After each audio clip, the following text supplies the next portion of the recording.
இமயமலை அடிவாரத்தில் ஒரு மடம். அங்கே ஒரு சன்னியாசி இருந்தார். அவர்கிட்ட ஒருத்தர் வந்தார். சுவாமி, ஆசையை உதற நினைக்கிறேன், முடியல, ஒட்டிக்கிட்டே வருது அப்படின்னாராம். இப்படி உட்கார, ஒரு கதை சொல்கிறேன் அப்படின்னு சொல்லி அவர் சொல்ல ஆரம்பித்தாராம். அவர் சொன்ன கதை என்னென்னா, ஒரு ஊரில் ஒரு ஆள் இருந்தான். அவன் பேர் குப்புசாமி. அவன்கிட்ட எப்பவும் ஒரு பழைய தொப்பி இருக்கும், விடவே மாட்டான். அதனால் அவனை எல்லோரும் தொப்பி சாமி அப்படின்னு தான் கூப்பிடுறது வழக்கம்.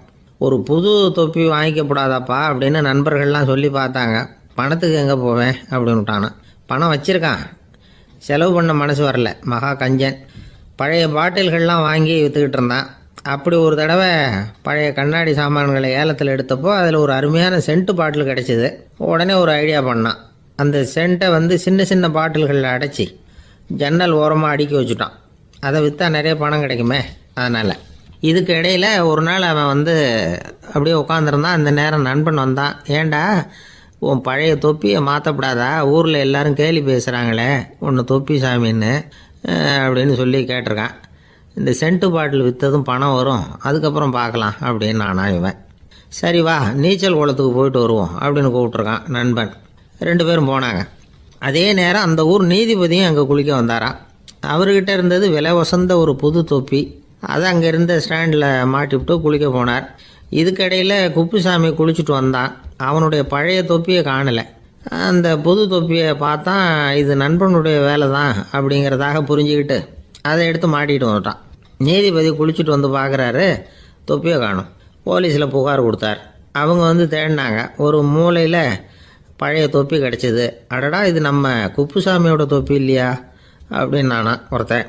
உடனே அவன் வீட்டுக்கு தேடிட்டு போயிருக்காங்க. அங்கே போய் பார்த்தா புது தொப்பி அங்கே இருக்குது. உடனே அவனுக்கு 1000 ரூபா அபராதம் போட்டாங்களாம். அவன் பணத்தை கட்டிவிட்டு ரொம்ப எரிச்சலோடு வீட்டுக்கு வந்தான்.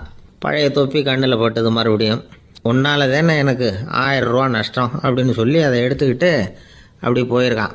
அந்த ஊர் குளத்தில் வீசி எரிஞ்சிட்டு வந்துட்டான். அது மீன் பிடிக்கிற ஒருத்தன் கையில் சிக்கிச்சு. அவன் வர்ற வழியில் அதை எடுத்து வேகமாக வீசி எறிஞ்சான். அது நேராக குப்புசாமி வீட்டு ஜன்னல் வழியாக உள்ளே இந்த சென்ட்டு பாட்டில்கள் மேலே உழுந்து எல்லாம் உடஞ்சி நொறுங்கி போச்சு. குப்புசாமி பார்த்தான். தோட்டத்தில் ஆழமாக ஒரு குழியை வெட்டினான். அந்த தொப்பியை போட்டான், மூடிவிட்டான். இதை அடுத்த வீட்டுக்காரன் பார்த்தான். ஏதோ புதையல் தான் வச்சுருக்கான் போல இருக்குன்னு நினச்சான். போலீஸில் போய் புகார் கொடுத்துட்டான். மறுபடியும் போலீஸ் குழியை தோண்டினாங்க. பழைய தொப்பி மறுபடியும் வெளியில் வந்தது. எல்லோரும் சிரிக்கிறாங்க. அன்னைக்கு ராத்திரியே அந்த தொப்பியை எடுத்துக்கிட்டு நேராக புறப்பட்டான். ஒரு கல்லில் அதை சேர்த்து கட்டி குடிநீர் தொட்டி இருக்கும்ல, அதில் போட்டுட்டு வந்துட்டான். இனிமேல் என்ன பண்ணும் பார்ப்போன்னு. ஒரு நாள் திடீர்னு குழாயெல்லாம் அடைப்பட்டு போச்சு.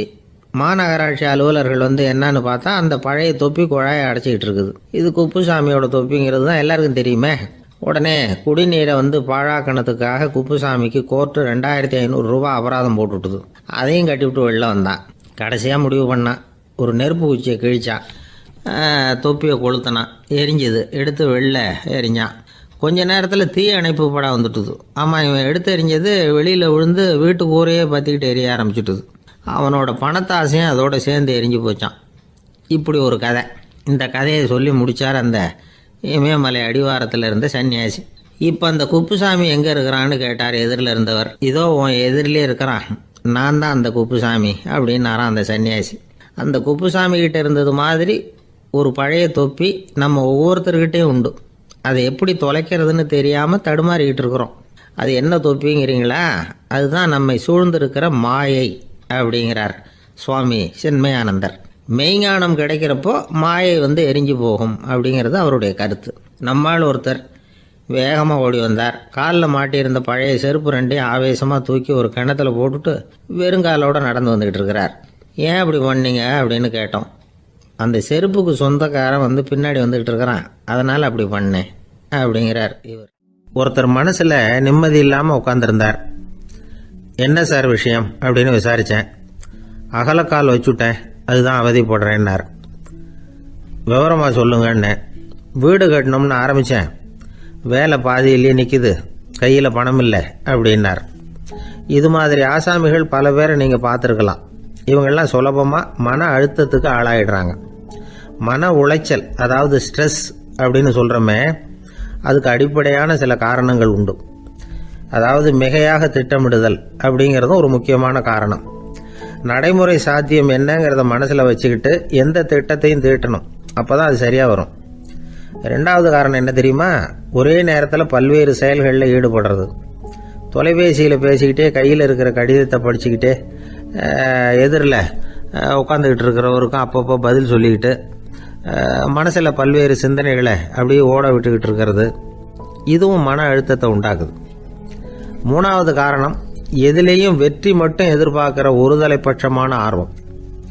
நாம் தொட்டதெல்லாம் வெற்றியாகவே முடியணும் அப்படின்னு எதிர்பார்க்குறவங்க ஏதாவது ஒன்றில் தோல்வியை கண்டா தோண்டு போயிடுறாங்க. எப்படியும் முடியலாம்ங்கிற எண்ணம் ஏற்கனவே நமக்குள்ளே இருந்துட்டுதுன்னா அந்த அவஸ்தை வராது. அதனால் அதுவும் நம்ம வளர்த்து கொள்ள வேண்டிய ஒரு குணம். மன உளைச்சல் ஏற்படுறதுக்கு இன்னொரு காரணம், எதையும் வேகமாக செஞ்சுடணும் அப்படிங்கிற துடிப்பு. அந்த துடிப்பே மனசை அழுத்த ஆரம்பிச்சிடும். எந்த ஒரு காரியத்திலையும் தாமதமோ இடையூறோ ஏற்பட்டால் அதை பொறுத்துக்கிற மனப்போக்கம் வேணும். அது இல்லாதவங்க அழுத்தத்துக்கு ஆளாயிடுறாங்க. சில பேர் வேலைன்னு எந்த நேரம் பார்த்தாலும் வேலையே கதின்னு கிடப்பாங்க. பொழுதுபோக்குக்கோ உடற்பயிற்சிக்கோ குடும்பத்தில் உள்ளவங்க அல்லது நண்பர்கள் கூட கலந்துரையாடவோ கொஞ்சம் கூட நேரம் ஒதுக்க மாட்டாங்க. இந்த சுபாவம் மன அழுத்தத்தை உண்டு பண்ணும். இதையெல்லாம் புரிஞ்சுக்கிட்டு அதிலிருந்து விடுபடுறது எப்படின்னு யோசிக்கணும். வல்லுநர்கள் இது தொடர்பாக சில யோசனைகளை சொல்லி வச்சிருக்கிறாங்க. அது என்னன்னா, வாழ்க்கைங்கிறது பிரச்சனைகளால் பின்னப்பட்ட ஒன்று. அது எப்போவுமே முடிவடையாத ஒரு தொடர்கதை அப்படிங்கிறத முதல்ல நாம் புரிஞ்சுக்கணும். ஒரே நேரத்தில் ஒரு காரியத்தில் மட்டுமே நாம் கவனம் செலுத்தணும். அடுத்தவங்க காரியத்தில் தலையிடக்கூடாது.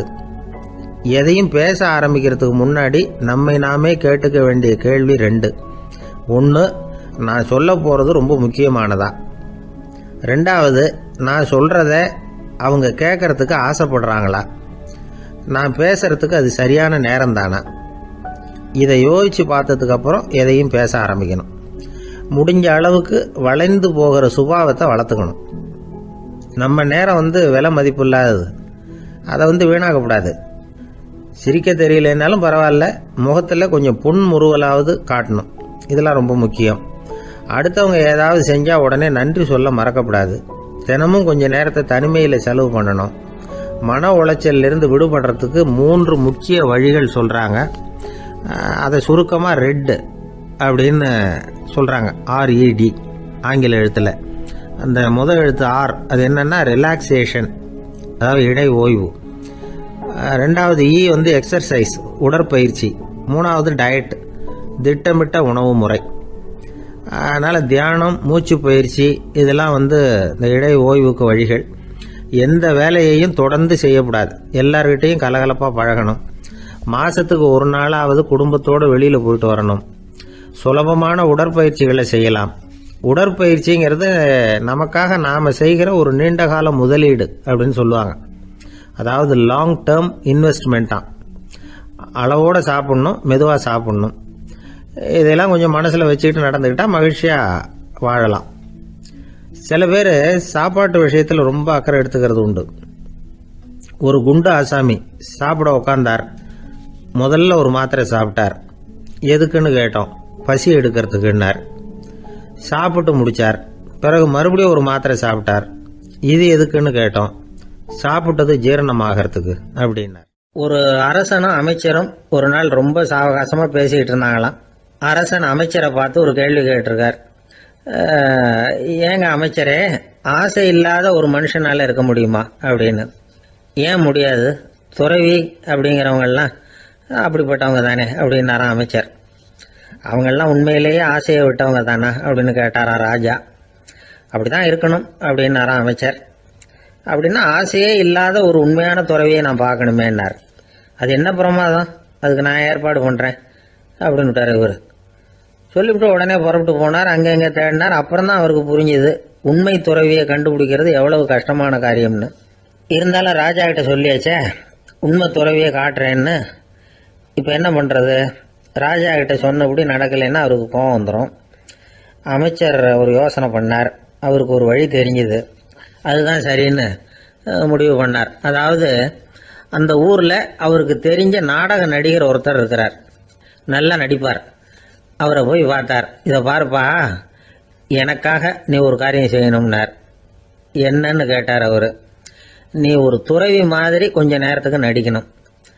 ராஜா உன்னை பார்த்துட்டு போகிற வரைக்கும் நடி, அது போதும் அதுக்காக உனக்கு 10,000 ரூபா தரேன் அப்படின்னார். அவர் எந்த காலத்தில் இவ்வளவு பணத்தை மொத்தமாக பார்த்துருக்கார். அதனால் உடனே சரின்னு ஒத்துக்கிட்டார். அமைச்சர் வந்து அரண்மனைக்கு திரும்பி வந்தார். என்ன அமைச்சரே, இன்னுமா ஒரு உண்மையான துறவி கிடைக்கலன்னார். உண்மையான துறவி ஒருத்தரை இப்போ தான் கொஞ்ச நேரத்துக்கு முன்னாடி பார்த்து பேசிவிட்டு வர்றேன். அவர் நம்ம ஊருக்கு வெளியில் குளத்தங்கரையில் உள்ள ஒரு ஆலமரத்துக்கு அடியில் உட்காந்துருக்கிறார் அப்படின்னார் இவர். அப்படின்னா உடனே புறப்படுங்க அப்படின்னார் ராஜா. பரிவாரங்களோடு புறப்பட்டார். அங்கே அந்த மரத்தடியில் அந்த ஆள் வேஷம் போட்டுக்கிட்டு துறவி மாதிரி உட்காந்துருக்கிறான். ராஜா நேராக போனார். அந்த துறவி காலில் பொத்துன்னு விழுந்து வணங்கினார். உடனே ராணி அவர் காலில் விழுந்தாங்க. அடுத்தபடியாக அமைச்சர் விழுந்தார். அவருக்கு தெரியும் இது நம்ம ஆள் தான்னு. இருந்தாலும் என்ன பண்ணுறது, நேரம். அப்புறம் பரிவாரங்கள்லாம் துறவி காலில் விழுந்து ஆசீர்வாதம் வாங்கிட்டாங்க. ராஜா அப்புறமா தங்கத்தட்டில் பொண்ணையும் பொருளையும் வச்சு அந்த துறவிகிட்ட ரொம்ப பணிவாக நீட்டுறார். தாங்கள் தயவு பண்ணி இதை ஏற்றுக்கணும் அப்படின்னு வேண்டிக்கிட்டார். அந்த துறவி பற்று இல்லாமல் அதை பார்த்தார். எல்லாத்தையும் திறந்துட்ட எனக்கு இதெல்லாம் எதுக்காக அப்படின்னு சொல்லி அதை மறுத்துட்டாராம். ஆஹா, உண்மையான துறவியை பார்த்துட்டோம் அப்படிங்கிற ஆனந்தம் அரசருக்கு. ரொம்ப நிம்மதியாக திருப்தியாக திரும்பி வந்தார் அரண்மனைக்கு. அதுக்கப்புறம் அமைச்சர் யாருக்கும் தெரியாமல் அந்த துறவிகிட்ட ஓடினார். சொன்ன பிரகாரம் பணத்தை நீட்டினார். இந்தப்பா, நான் உங்ககிட்ட சொன்னபடி 10,000 ரூபா பணம் எடுத்துக்கோ அப்படின்னார். அந்த ஆள் ராஜா கிட்ட சொன்னது மாதிரியே எல்லாத்தையும் திறந்துவிட்ட எனக்கு இதெல்லாம் எதுக்காக வேணாம் அப்படின்னு விட்டாரான். நடித்த வரைக்கும் போதும்ப்பா, இனிமேல் இந்த நாடக வசனம்லாம் வேணாம், வேஷத்தை கலைச்சிரு, பணத்தை வாங்கிக்கோன்னார். இல்லைங்க, இது வேஷம் இல்லை, இது வசனமும் இல்லை, இது உண்மை. கொஞ்ச நேரம் துறவி மாதிரி நடித்ததுக்கே இந்த தேசத்து ராஜா, ராணி, அமைச்சர், பரிவாரங்கள் எல்லாம் என் காலில் விழுந்து வணங்குறாங்க. அப்படின்னா உண்மையான துறவியாக இருக்கிறது எவ்வளவு பெருமையான விஷயம். நான் உண்மையான துறவியாக ஆக போகிறேன், அப்படி முடிவும் பண்ணிட்டேன் அப்படின்னார் அந்த நடிகர். வேஷம் கூட எப்படிப்பட்ட விளைவுகளை உண்டு பண்ணுது பார்த்தீங்களா. நம்மால் ஒருத்தன் ரொம்ப வசதியாக தான் இருந்தான். ஒரு நாள் அவன் சொத்து பூரா திருட்டு போயிட்டுது. அதுக்கப்புறம் இவன் துறவி மாதிரி ஆயிட்டான். ஊர் ஊராக சுற்றினான். ஒரு குருநாதரை தேடி கண்டுபிடிச்சான். அவர்கிட்ட சீடனா சேர்ந்துக்கிட்டான். அவனை பார்த்து ஒருத்தர் கேட்டார், நீ உண்மையான சீடன் தானான்னு. இல்லைங்க, சீடன் மாதிரி நடிச்சுக்கிட்டு இருக்கிறேன் அப்படின்னா. அது குரு துரோகம் இல்லையா அப்படின்னு கேட்டார் அவர். இல்லைங்க, நான் பண்ணது குரு துரோகம் இல்லை, என் குரு பண்ணது தான் துரோகம். என்னுடைய பணத்தை கொள்ளையடிச்சது இவர் தான். அதை எங்கே வச்சிருக்காருன்னு கண்டுபிடிக்கிறதுக்காக தான் இவர்கிட்ட வந்து சீடனா சேர்ந்துருக்கிறேன் அப்படின்னானா. காசி தேசத்துல ஒரு வேடன் இருந்தானா. அவன் வழக்கம் போல காட்டுக்கு வேட்டையாட போயிருக்கிறான். ஒரு மானுக்கு நேரா குறி பார்த்து அம்பை விட்டுருக்கான். குறி தவறி போய் அந்த அம்பு ஒரு பெரிய மரத்து மேல போய் குத்திக்கிட்டுது. விஷம் தடவுன அம்பு. அதனால மரம் வீணா போயிட்டுது. அதுல இருந்த இலை காய் எல்லாம் உதிர ஆரம்பிச்சுட்டுது. கொஞ்ச நாள்ல அந்த மரம் பூரா காஞ்சி அப்படியே பட்டு போச்சு. அந்த மரத்துல ஒரு பொந்து, அதுல ஒரு கிளி ரொம்ப காலமா இருந்துகிட்டு இருக்குது. அந்த மரம் நல்லபடியா வளமா இருந்த காலத்துல நிறைய பறவைகள் அதுல தங்கி இருந்தது. மரம் காய ஆரம்பிச்சதும் அந்த பறவையெல்லாம் யோசிக்க ஆரம்பிச்சது. சரி, இனிமே இந்த மரம் நமக்கு சரிபட்டு வராது, வேற இடம் பார்க்க வேண்டியதுதான் அப்படின்னு நினைச்சு ஒவ்வொன்னா பறந்து போக ஆரம்பிச்சுட்டுது. கடைசியில தங்கி இருந்தது அந்த ஒரு கிளி மட்டும்தான். அது அந்த மரத்தை விட்டுட்டு எங்கேயும் போறதுக்கு பிரியப்படல. ஏன்னா அதுக்கு அந்த மரத்து மேல அவ்வளவு அன்பு. இறை தேடுறதுக்கு கூட அந்த கிளி வெளியே போறது இல்ல. சாப்பிடாம இருந்தா உடம்பு என்னத்துக்கு ஆகும். கிளி ரொம்ப வாடி போயிட்டுது. சத்தம் போட்டு கத்த கூட அதால முடியல. அந்த கிளி இப்படி நடந்துக்கிறது தேவலோகத்துல இருந்த இந்திரனுக்கே ரொம்ப ஆச்சரியமா இருந்ததுதான். நேர்ல போய் அந்த கிளியை பார்த்துட்டு வந்தா தேவையில்லைன்னு தோணுச்சு அவனுக்கு. உடனே தேவலோகத்தில இருந்து புறப்பட்டு பூலோகத்துக்கு வந்து சேர்ந்தான் இந்திரன். ஒரு சாதாரண மனுஷன் மாதிரி அந்த கிளிக்கு முன்னாடி போய் நின்னான். ஏ கிளியே, உனக்கு என்ன பைத்தியமா? இந்த மரத்துல இலையும் இல்ல, காயும் இல்ல, கிளையெல்லாம் காஞ்சி போய் எப்போ ஒடிஞ்சு விழலாம்னு நேரம் பார்த்துக்கிட்டு இருக்குது. நீ இன்னமும் இதையே கட்டிக்கிட்டு அழுதுகிட்டு இருக்கிறிய. உன் கூட இருந்த மற்ற பறவைகள்லாம் பாத்தியா? இதே காட்டுல உள்ள செழிப்பான மரங்கள்ல போய் கூடு கட்டிக்கிட்டு சுகமா இருந்துகிட்டு இருக்கு.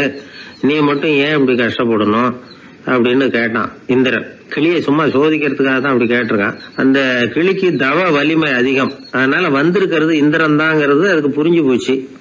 தேவேந்திரா, நான் இந்த மரத்துலதான் பிறந்தேன், வளர்ந்தேன். சின்ன வயசுல இருந்து என்னை வளர்த்து காப்பாத்தி ஆளாகினது இந்த மரம் தான். எனக்கு பசி எடுத்தப்போ பழம் கொடுத்தது இந்த மரம் தான். எனக்கு ஆபத்து வந்தப்போ அடைக்கலம் கொடுத்தது இந்த மரம் தான். இப்போ இந்த மரம் கஷ்ட திசையில இருக்குது. இந்த நேரத்துல நான் மட்டும் நல்லா இருந்தா போதும்னு நினைக்கலாமா? அது சுயநலம் இல்லையா?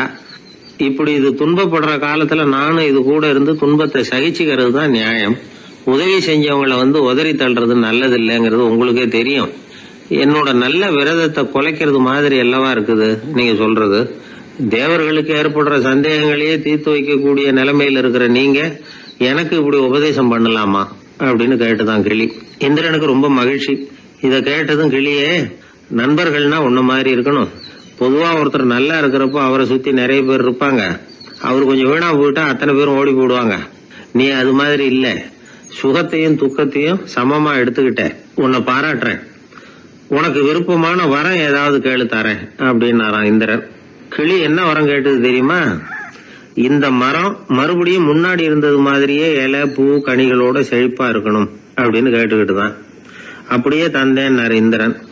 அடுத்த வினாடியே மரம் முன்னாடி இருந்ததை விட செழிப்பா பூத்து குலுங்க ஆரம்பிச்சுட்டுது. அந்த கிளியும் ரொம்ப நாள் சந்தோஷமா வாழ்ந்துட்டு அதுக்கப்புறம் இந்திரலோகம் போய் சேர்ந்துதான். மகாபாரதத்துல பீஷ்மர் தர்மருக்கு இந்த கதையை சொல்றார். மற்றவர்கள் துன்பப்படுறப்போ இந்த கிளி மாதிரி எவன் பரிவு கொள்றானோ அவன் மேன்மை அடையிறது நிச்சயம் அப்படின்னு அவர் சொல்றார். சரி, அந்த கதையை இந்த சமயத்துல எதுக்கு சொல்லணும் அப்படின்னா, வயசான காலத்துல அம்மா அப்பாவை கவனிக்காத பிள்ளைங்க காதல இது விழட்டுமேங்கிறதுக்காக தான். மத்தவங்க துன்பப்படுறப்போ பரிவு காட்டினாலே அந்த அளவுக்கு மேன்மை கிடைக்கும்னா, பெத்தவங்க துன்பப்படுறப்போ பரிவு காட்டினா எந்த அளவுக்கு மேன்மைங்கிறத நினைச்சு பார்க்கணும். ஒரு வயசான அப்பா தன்னோட பிள்ளைய பத்தி ரொம்ப மெச்சுக்கிட்டார். என் பிள்ளை எப்பவும் புத்திசாலித்தனமா குடும்பம் நடத்துறான். அவன் சம்சாரம் கோவிச்சுக்கிட்டு பிறந்த வீட்டுக்கு போற அளவுக்கு அவன் நடந்துகிட்டதே இல்ல அப்படின்னார். அப்படிங்களான்னு கேட்டோம் ஆச்சரியமா. ஆமாங்க, ஏன்னா இவனே அவங்க வீட்டுக்கு போய் வீட்டோட மாப்பிள்ளையா தங்கிக்கிட்டான் அப்படின்னார். இவெல்லாம் எந்த காலத்துல அப்பா அம்மாவை காப்பாத்து. ஒரு வயசான அம்மா ஒரு நாள் ஃபோன் பண்ணாங்க. ஐயா, நான் இந்த தகவல் நிகழ்ச்சியை தினமும் கேட்குறேன். உங்ககிட்ட ஒரு கேள்வி கேட்கணும் அப்படின்னாங்க. என்னங்க அப்படின்னோம். எனக்கு சொந்தமாக ஒரு நல்ல வீடு இருக்குது, வேணுங்கிற அளவுக்கு பணமும் இருக்குது, கணவரும் ரொம்ப நல்லவர், ரிட்டையர் ஆகி வீட்டில் தான் இருக்கிறார், பிள்ளைங்கள்லாம் பெரிய பெரிய உத்தியோகத்தில் இருக்கிறாங்க, அதில் ஒருத்தன் ஐஏஎஸ்ஸு, பணம்லாம் கூட நிறைய கொண்டாந்து கொடுக்குறாங்க. அப்படி இருந்தும் என் மனசில் நிம்மதி இல்லை, வாழ்க்கையில் ஒரு நிறைவு இல்லை அப்படின்னாங்க. ஏன்னு கேட்டோம். அதைத்தான் நான் உங்களை கேட்குறேன், ஏன் அப்படி அப்படின்னு திருப்பி கேட்குறாங்க. எங்களுக்கு ஒன்றும் புரியல. கொஞ்ச நேரம் குழம்பி போயிட்டோம். இருந்தாலும் அதை அவங்கக்கிட்ட காட்டிக்காமல் கொஞ்சம் சாமர்த்தியமா, ஏம்மா உங்கள் மனசில் நீங்கள் ஏதோ ஒன்று எதிர்பார்க்குறீங்க, அது நிறைவேறலை அப்படி தானே அப்படின்னு கேட்டோம். ஆமாம் அப்படின்னாங்க. அதுக்கப்புறம் அவங்கக்கிட்ட கொஞ்சம் மனம் விட்டு பேசுகிறப்போ தானாக விஷயம் வெளியில் வந்தது. அதாவது அவங்க பிள்ளைங்க பெரிய பெரிய உத்தியோகத்தில் இருக்கிறதுனால அவசரமாக பார்த்துட்டு ஓடுறாங்களாம். ஆசையாக அம்மான்னு கூப்பிட்டுக்கிட்டு கிட்ட உட்காந்து கொஞ்ச நேரமாவது என்கிட்ட பேசினா தானே என் மனசு கொஞ்சம் நிம்மதியாக இருக்கும். அது அவங்களுக்கு தெரிய மாட்டேங்குதே அப்படிங்கிறாங்க. இதுதான் அவங்களுடைய ஏக்கம். இந்த ஏக்கம் அந்த தாயின் மனசில் இருந்துக்கிட்டு இருக்குது. இப்படி மகனுடைய அன்புக்காக மட்டுமே ஏங்குற தாய்மார்கள் பல பேர் இருக்கிறாங்க இந்த உலகத்தில். இதை நினைக்கிறப்போ ஒரு வெளிநாட்டு நாடோடி கதை ஞாபகத்தில் வருது. அதாவது கடவுள் படைப்பு தொழிலில் ரொம்ப மும்முரமாக ஈடுபட்டுக்கிட்டு இருந்தாராம். மீன்களை படைச்சாராம், பறவைகளை படைச்சாராம், விலங்குகளை படைச்சாராம். அவருக்கு திருப்தி ஏற்படலை. அதுக்கப்புறம் மனிதர்களை படைச்சிருக்கிறார். அப்பவும் அவருக்கு மன நிறைவு ஏற்படலையாம். கடைசியாக தன்னுடைய சக்தி முழுசையும் பயன்படுத்தி குறையே இல்லாத அளவுக்கு ஒரு படைப்பை உருவாக்கினாராம். அந்த உன்னதமான ஒரு படைப்பு அதுதான் பெண், அதாவது தாய். இப்படி உருவாக்கி எல்லாரையும் இந்த உலகத்தில் விட்டுவிட்டாராம். அதுக்கப்புறம் கொஞ்ச காலம் கழித்து தன்னுடைய தேவியை அழைச்சிக்கிட்டு இந்த பூலோகத்துக்கு வந்திருக்கிறார். தன்னுடைய குறையில்லாத படைப்பாகிய பெண்ணை பார்த்தாராம். ஏம்மா, உனக்கு இன்னும் ஏதாவது குறை இருந்தால் சொல்லு, அதையும் நிவர்த்தி பண்ணி விடுறேன் அப்படின்னாராம். அந்த அம்மா பார்த்துருக்காங்க. சுவாமி, எனக்கு நீங்கள் கொடுத்துருக்கிறது 2 கை. என்னுடைய பிள்ளைகளுக்கு சேவை செய்கிறதுக்கு இந்த 2 கை பத்தலை. அதனால் இன்னும் ஒரு 2 கை கொடுத்தா தேவலை அப்படின்னாங்களாம். கடவுள் பார்த்தார். அதனால் என்ன, அப்படியே செஞ்சு விடலாம், இதோ அதுக்கான வரம் கொடுத்துட்டேன் அப்படின்னார். அந்த அம்மாவுக்கு இப்போ 4 கை ஆகிட்டுது. 4 கையாலேயும் குழந்தைகளுக்கு சேவை செய்ய ஆரம்பிச்சுட்டாங்க. கடவுள் திருப்தியாக திரும்பி போனார். அதுக்கப்புறம் கொஞ்ச காலம் கழித்து மறுபடியும் திரும்பி வந்தார் தேவியோட. பெண்ணை பார்த்தார். இப்போ என்னம்மா சந்தோஷந்தானே அப்படின்னாராம். அதுக்கு அந்த அம்மா சந்தோஷந்தான், இருந்தாலும் இப்போ எனக்கு இருக்கிற 2 காலும் போதில்லை, இன்னும் ஒரு 2 கால் இருந்தால் தேவையில்லை, நிறைய ஓடி ஆடி பிள்ளைகளுக்காக வேலை செய்ய வேண்டியிருக்குது அப்படின்னு நாங்களாம். சரின்னு சொல்லி 4 கால் இருக்கிறது மாதிரி செஞ்சுட்டு போயிட்டார் கடவுள். மறுபடியும் கொஞ்ச நாள் கழித்து தேவி சொன்னாங்க கடவுள்கிட்ட, நீங்கள் என்ன தான் முயற்சி பண்ணினாலும் முழுமையான ஒரு படைப்பை உங்களால் உருவாக்க முடியாது, அப்படி தான் நான் நினைக்கிறேன் அப்படின்னாங்களாம். அப்படியா சொல்கிறேன், வா அந்த பொண்ணை பார்த்துட்டு வருவோம் அப்படின்னு புறப்பட்டு இங்கே வந்தாங்களாம். இங்கே வந்து பார்த்தா 4 கால் 4 கையோடு அந்த பொண்ணு ஒரு செவுத்தில் சாஞ்சி உட்காந்து அழுதுகிட்டு இருக்குது. இப்போ தேவி அந்த பொண்ணை சுட்டி காட்டி கடவுள்கிட்ட கேட்டாங்களாம், ஏங்க நீங்கள் அந்த பொண்ணுக்கு கையை கொடுத்தீங்க காலை கொடுத்தீங்க, சரி, அந்த கண்ணீரையும் எதுக்காக கொடுத்தீங்க அப்படின்னு கேட்டாங்களாம். அதுக்கு கடவுள் சொன்னாராம், கையை கொடுத்தது நான் தான், காலை கொடுத்தது நான் தான், ஆனால் அந்த கண்ணீரை கொடுத்தது நான் இல்லை, அதை கொடுத்தது அந்த அம்மாவோட பிள்ளைங்க அப்படின்னாராம். இன்றைக்கும் அப்படித்தான் பல பிள்ளைங்க அவங்க அம்மாவுக்கு கண்ணீரை தான் கொடுத்துக்கிட்டு இருக்கிறாங்க. அம்மாவை மதிக்கிற பிள்ளைங்க தான் இன்றைக்கி நல்லபடியாக இருக்கிறாங்கங்கிறது அவங்களுக்கு தெரியறதில்ல. இந்த காலத்து பிள்ளையாண்டான் ஒருத்தன் அவங்க அம்மாக்கிட்டேயும் நல்ல பிள்ளையாக நடந்துக்குவான், மனைவிக்கிட்டேயும் நல்ல கணவனாக நடந்துக்குவான், ரொம்ப சாமர்த்தியம். ஒரு நாள் அவங்ககிட்ட கேட்டாங்க, ஏன்பா உங்கள் அம்மாவும் உன் மனைவியும் சண்டை போட்டுக்கிட்டா நீ எந்த பக்கம் அப்படின்னாங்களாம். வீட்டுக்கு வெளிப்பக்கம் அப்படின்னானான். அவன் நம்மளை மாதிரி ஒரு ஆசாமி, அவன் நம்மளை மாதிரியே கற்பனை பண்ணான். அதாவது நாம தான் இந்த உலகத்தில் ரொம்பவும் கஷ்டப்படுறோம், மற்றவங்க எல்லாம் சந்தோஷமா இருக்கிறாங்க அப்படின்னு அவன் நினச்சிக்கிட்டான். அவன் ஒரு நாள் கடவுளை வேண்டிக்கிட்டானான், சுவாமி இந்த உலகத்தில் எவ்வளவோ பேர் இருக்கிறாங்க, ஒவ்வொருத்தருக்கும் ஒவ்வொரு விதமான கஷ்டம் இருக்கலாம், ஒத்துக்கிறேன், இருந்தாலும் எனக்கு அது கொஞ்சம் அதிகமாக இருக்கிறது மாதிரி தெரியுது, அதனால நீங்கள் எனக்காக ஒரு சின்ன உதவி செஞ்சால் போதும். அது வேற ஒன்றும் இல்லை, என்கிட்ட இருக்கிற துயரங்களை இன்னொருத்தர் யாருக்கிட்டையாவது கொடுத்துருங்க, அவர்கிட்ட இருக்கிற துயரங்களை என்கிட்ட மாற்றி கொடுத்துருங்க, ஒரு மியூச்சுவல் டிரான்ஸ்ஃபர், அவ்வளவுதான், அப்படி பண்ணிவிட்டா போதும் அப்படின்னு வேண்டிக்கிட்டானான். அன்னைக்கு ராத்திரியே அவன் ஒரு கனவு கண்டிருக்கான். வானத்திலிருந்து ஒரு குரல் கேட்டிருக்கு. அது என்ன சொல்லிச்சு தெரியுமா? ஏ ஜனங்களே, எல்லாரும் அவங்கவுங்க கஷ்டங்களை ஒரு பையில போட்டு எடுத்துக்குங்க, அப்படி எடுத்துக்கிட்டு நேரா இந்த ஊர் எல்லையில இருக்கிற கோயிலுக்கு வந்து சேருங்க அப்படின்னு அந்த குரல். ஆஹா, கடவுள் நம்ம பிரார்த்தனைக்கு செவி சாய்ச்சுட்டார் அப்படின்னு சந்தோஷப்பட்டான் இவன். உடனே என்ன பண்ணா, தன்கிட்ட இருந்த கஷ்டத்தையெல்லாம் ஒரு சாக்கு பையில போட்டு எடுத்துக்கிட்டான். வீட்டை விட்டு வெளியில வந்தான். தெருவில் இறங்கி நடக்கிறான். அங்க பார்த்தா ஏகப்பட்ட பேர் ஆளுக்கு ஒரு பைய தூக்கிக்கிட்டு கோயிலுக்கு போயிட்டு இருக்கிறாங்க. சில பேர் மூட்டையா கட்டி தலையில சுமந்துக்கிட்டு போயிட்டு இருக்கிறாங்க. இவன் பார்த்தான். இவனுக்கு ரொம்ப ஆச்சரியமா இருந்தது. ஏன்னா எல்லாரும் வச்சிருக்கிற பைய இவன் பைய விட பெருசா இருந்தது. இவன் பை தான் இருக்கிறதுலயே கொஞ்சம் சின்னதா தெரிஞ்சது. இப்ப அவன் மறுபடியும் சாமியை வேண்டிக்கிட்டான், கடவுளே இப்ப உள்ள சூழ்நிலையை கவனிச்சா என்கிட்ட இருக்கிற பைய பரவாயில்லன்னு தோணுது, அதனால வேற பை எதையும் மாத்த வேணாம், இதுவே பரவாயில்ல, இந்த பையோட திரும்பி வீட்டுக்கு போனா போதும்னு நினைக்கிறேன் அப்படின்னு ஏதோ நினைக்க ஆரம்பிச்சுட்டான் அவன். எல்லாரும் கோயிலுக்கு போய் சேர்ந்தாங்க. கோயில்ல அந்த குரல் மறுபடியும் கேட்டுது. எல்லாரும் அவங்கவுங்க பைகளை சோகத்துல தொங்க விடுங்க, திடீர்னு விளக்குகள் அணையும், மணி அடிக்கப்படும், அதுதான் அடையாளம். அந்த சமயத்துல இருட்டுல உங்களுக்கு வேண்டிய பைய நீங்க மாத்தி எடுத்துக்கலாம், தேர்ந்தெடுத்துக்கலாம். வெளிச்சம் இருக்கிறப்பவே உங்களுக்கு பிடிச்ச பைக்கு பக்கமா பார்த்து நீங்க நின்னுக்கலாம் அப்படின்னு சொல்லி விவரம் சொல்லிச்சான் அந்த குரல். அப்படி சொன்னதுக்கு அப்புறம் திடீர்னு விளக்கு அணைஞ்சுது, மணி அடிச்சுது. கொஞ்ச நேரம் கழிச்சு மறுபடியும் விளக்குகள்லாம் எரிஞ்சுது. இப்போ பார்த்தா எல்லாரும் அவங்கவுங்க பையையே கெட்டியா பிடிச்சிட்டு நிக்கிறாங்க. இவனும் அப்படியே நிக்கிறான். இவன் மெதுவா பக்கத்துல நிக்கிறவங்க கிட்ட கேட்டானா, ஏன் நீங்க பைய கையிலேயே வச்சிருக்கிறீங்க, செவுத்துல மாட்டலையா அப்படின்னு கேட்டிருக்கான். இல்லப்பா, நீ ஏன் கையிலேயே வச்சிருக்கிறியோ அதே காரணத்துக்காக தான் நாங்களும் வச்சிருக்கிறோம். நம்ம கவலைகளை பத்தி நமக்கு ஓரளவுக்காவது தெரியும், ஆனா மற்றவங்க கவலைகள் நமக்கு பரிச்சயம் இல்லாதவை, பழக்கம் இல்லாதது. அதனால நமக்கு தெரிஞ்ச கவலைகளை சமாளிக்கிறது சுலபம். தெரியாததை சமாளிக்கணும்னா மறுபடியும் ஆரம்பத்தில இருந்து ஆரம்பிக்கணும். அதனால பழைய நண்பர்களோட வாழறது தான் மேல் அப்படின்னு நானான். அதுக்கப்புறம் அவன் தன்னோட பையே போதும்னு வீட்டுக்கு திரும்பி வந்துட்டானான். இது ஒரு பெரியவர் சொல்லி இருக்கிற கதை. அதனால நம்ம கிட்ட இருக்கிற கஷ்டங்கள் தான் பெருசு, அதை இன்னொருத்தங்கிட்ட கொடுத்துட்டு மாத்திக்கலாம் அப்படின்னு நினைக்கிறது தப்பு. இதே மாதிரி இன்னொரு சம்பவம்.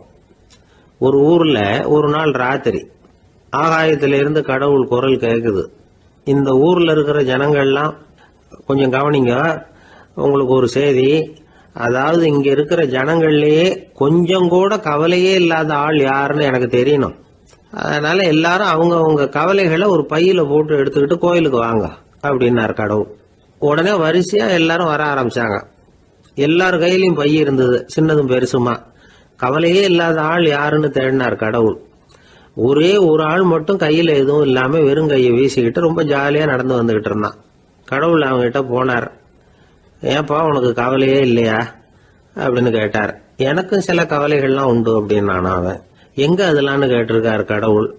பின்னாடி லாரியில வந்துகிட்டு இருக்கு அப்படின்னு அவன். இந்த உலகத்துல எத்தனை வகையான மனிதர்கள் இருக்கிறாங்க, ஒவ்வொரு மனிதனுமே ஒவ்வொரு வகை அப்படிங்கிறாங்க விஞ்ஞானிகள். மனிதர்களை 3 வகையா பிரிக்கலாம் அப்படின்னு சொல்றாங்க மெய்ஞானிகள்.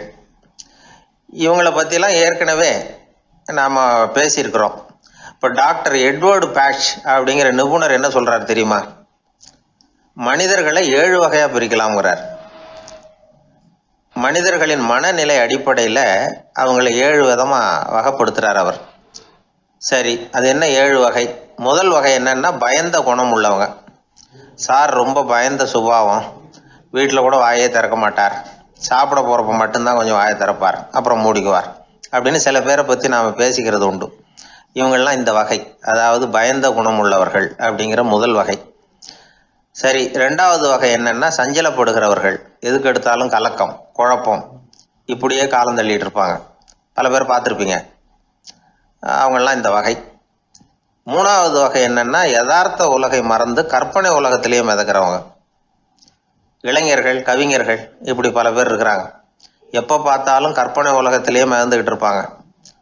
கிட்டத்தில் போய் என்னங்க ஒரு மாதிரியா இருக்கிறீங்க அப்படின்னு கேட்டு பாருங்க. அவங்களெல்லாம் ஏதோ ஒரு அற்ப புழுவை பார்க்கறது மாதிரி அவங்கள பார்ப்பாங்க. அதுவும் அந்த வானத்து நிலாவை பாருங்கள், அது என்னை வா வான்னு கூப்பிடுது, எனக்கு சீக்கிரத்தில் ஒரு நாள் சிறகுகள் முளைக்கும், சிறகடித்து வானத்தில் பறந்து போவேன், அந்த செல்ல நிலாவை கொஞ்சிவிட்டு வருவேன், இப்படிலாம் பேசிகிட்டு இருப்பாங்க. கொஞ்சிறது அப்புறம் இருக்கட்டும், இப்போ கஞ்சிக்கு வழியே பாருப்பா அப்படின்னா அதை காதில் வாங்க மாட்டாங்க. நாம் ஏதோ இந்த உலகத்தை அனுபவிக்க தெரியாதவர்கள் மாதிரி நம்மளை அவங்க கவனிப்பாங்க. இப்படி ஒரு ரகம். 4வது வகை மனிதர்கள் எப்படின்னா இவங்க தனிமை உணர்வு மிக்கவர்கள். இவங்க மற்றவங்களோட இயல்பாக நெருங்கி பழகிறதில்ல, தான் உண்டு தன்னுடைய வேலை உண்டுன்னு இருந்துட்டு போகிறவங்க. அடுத்த வீட்டில் இருக்கிறவர் யார் அப்படின்னு கேட்டால் கூட அடுத்த வீடுன்னு ஒன்று இருக்கா அப்படிங்கிறது மாதிரி நம்ம முகத்தை பார்ப்பாங்க. அவங்ககிட்ட மேற்கொண்டு நாம் என்னத்தை பேச முடியும்? இப்படி ஒரு வகை. 5வது வகை மனிதர்கள் எப்படின்னா இவங்க மற்றவங்க செல்வாக்குக்கு உட்பட மறுப்பவர்கள். அடுத்தவங்களோட செல்வாக்குக்கு இவங்க ஆட்படுறதில்ல. நான் யார் தெரியுமான்னு கேட்டால் அதை தெரிஞ்சுட்டு எனக்கு என்ன ஆக போகுதும்பாங்க. இவங்கெல்லாம் அந்த ரகம். 6வது வகை மனிதர்கள் எப்பவும் எதுலேயும் பற்றில்லாமல் இருக்கிறவங்க. இது ஒரு துறவு மனப்பான்மை. இயல்பாகவே சில பேர் இப்படி உண்டு, அவங்களுக்கு எதுலேயும் ஒரு ஈடுபாடு இருக்காது. அப்படிப்பட்டவங்கெல்லாம் 6வது வகை. 7வது வகை மனிதர்கள் மற்றவங்க கவலையை தன்னுடையதாக ஆக்கிக்கிட்டு கவலைப்படுறவங்க. இவங்கெல்லாம் மகாத்மாக்கள். தாம் வேறு அடுத்தவங்க வேறு அப்படிங்கிற எண்ணம் இவங்களுக்கு வர்றதில்லை. அதனால் அடுத்தவங்களுக்கு ஒரு துன்பம் வந்ததுன்னா இவங்களால சும்மா இருக்க முடியறதில்ல. ஆக கூடி இப்படி 7 விதமான மனிதர்களை அடையாளம் காட்டுறார் அந்த நிபுணர். இதில் நாம் எந்த வகையில் வர்றோம் அப்படிங்கிறத நாம தான் அடையாளம் கண்டுபிடிக்கணும். எனக்கு தெரிஞ்ச ஒரு மனிதர் உண்டு. அவர் ஒரு வித்தியாசமான வகை. எதையும் நடைமுறை சாத்தியமாக சிந்திக்கிறவர். எப்பவும் அடுத்தவங்களும் நல்லா இருக்கணும், நாமும் நல்லா இருக்கணும் அப்படின்னு ஆசைப்படுறவர். அவருக்கு ஒரு சமயம் திடீர்னு உடம்பு சுகம் இல்லாமல் போயிட்டுது. டாக்டர்கிட்ட போனார், பணம் கொடுத்தார், வைத்தியம் பார்த்துக்கிட்டார். அவர் எழுதி கொடுத்த மருந்து சீட்டை வாங்கினார். ஒரு மருந்து கடைக்கு போனார், பணம் கொடுத்தார், மருந்து வாங்கினார். அதை எடுத்துகிட்டு வீட்டுக்கு வந்தார். அதுக்கப்புறம் அந்த மருந்து அவர் சாப்பிடணும்ல, சாப்பிடவே இல்லை, அப்படியே சும்மா வச்சுட்டார். அவரை பார்த்து கேட்டேன், ஏன் சார் இப்படி பண்ணுறீங்க, வீண் செலவு தானே இது, நீங்கள் ஏன் டாக்டர்கிட்ட போய் பணம் செலவு பண்ணுனீங்கன்னு கேட்டேன். அவர் சொன்னார், டாக்டர் வாழணும் இல்லையா, அதனால தான் அப்படின்னார். சரி, அப்புறம் ஏன் மருந்து வாங்கினீங்க அப்படின்னு கேட்டேன். மருந்து கடைக்காரர் வாழணும் இல்லையா, அதனால தான் அப்படின்னார். சரி, அப்புறம் ஏன் வாங்கின மருந்து சாப்பிடாம வச்சுட்டீங்க அப்படின்னதுக்கு, நான் வாழணும் இல்லையா அதனால தான் அப்படின்னார். இவர் வாழ்க்கையை புரிஞ்சுக்கிட்டவர். இப்படி வாழ்க்கையை புரிந்து கொண்டு வாழ தெரிஞ்சுக்கணும். எந்த வகை மனிதர் நாம் அப்படிங்கிறத புரிஞ்சுக்கிட்டு வாழ்ந்தோம்னா வாழ்க்கையில் வெற்றி நிச்சயம். ஒரு அம்மா தெருவில் உட்காந்து என்னத்தையோ தேடிட்டு இருக்கிறாங்க. அந்த அம்மா ஒரு சூஃபி ஞானி. அவங்க பேர் என்னன்னா ரபியா அல் அடாவியா. அந்த அம்மாவுக்கு கண் கூட தெளிவாக தெரியாது. அந்த பக்கமாக வந்த சில பேர் இவங்களுக்கு உதவி செய்கிறதுக்காக வந்தாங்க. என்ன தேடிட்டு இருக்கிறீங்க அப்படின்னு கேட்டாங்க. இதுக்கு அந்த அம்மா, அந்த கேள்வி அவ்வளோ முக்கியத்துவம் இல்லை, நான் தேடிட்டு இருக்கிறேன், உங்களால் முடிஞ்சால் எனக்கு உதவி பண்ணலாம் அப்படின்னாங்களாம். உதவி செய்ய வந்தவங்களுக்கு ஆச்சரியம். எதை தேடுறோங்கிறது தெரியாமல் இப்படி ஏன் நேரத்தை செலவழிக்கிறீங்க, நாங்கள் எப்படி உங்களுக்கு உதவ முடியும், எங்களுக்கு ஒன்றும் புரியலையே அப்படின்ட்டுருக்காங்க. சரி, உங்களை திருப்தி பண்ணுறதுக்காக சொல்கிறேன், ஒரு குண்டூசி தொலைஞ்சி போச்சு, அதை தேடுறேன் அப்படின்னாங்களாம் அந்த அம்மா. அதுக்கப்புறம் இவங்களும் சேர்ந்து தேட ஆரம்பிச்சிட்டாங்க. கொஞ்ச நேரம் ஆச்சு, ஒன்றும் கிடைக்கல. உதவி செய்ய வந்தவங்களும் அழுத்து போட்டாங்க. அப்புறம் கேட்டாங்க, இதை பாருங்கம்மா, இது ரொம்பவும் பெரிய தெரு, அகலமான தெரு, அதனால் குறிப்பாக நீங்கள் எந்த இடத்துல அந்த குண்டூசியை தொலைச்சிங்க அதை சொல்ல முடியுமான்னாங்களாம். இதுக்கு அந்த அம்மா, நீங்கள் மறுபடியும் அர்த்தமில்லாத கேள்வியை கேட்குறீங்க, உங்கள் கேள்விக்கும் நான் தேடுறதுக்கும் என்ன சம்மந்தம்னாங்களாம். இதை கேட்டதும் அவங்க ஒரு மாதிரி ஆயிட்டாங்க. என்னம்மா நீங்கள் பைத்தியம் மாதிரி பேசுகிறீங்க அப்படின்னாங்களாம். சரி, உங்களை மறுபடியும் திருப்திப்படுத்துறதுக்காக சொல்கிறேன், அதை நான் எங்கள் வீட்டில் தொலைச்சிட்டேன் அப்படின்னாங்களாம். அப்புறம் எதுக்காக இங்கே வந்து தேடிட்டு இருக்கிறீங்க அப்படின்னு கேட்டிருக்காங்க.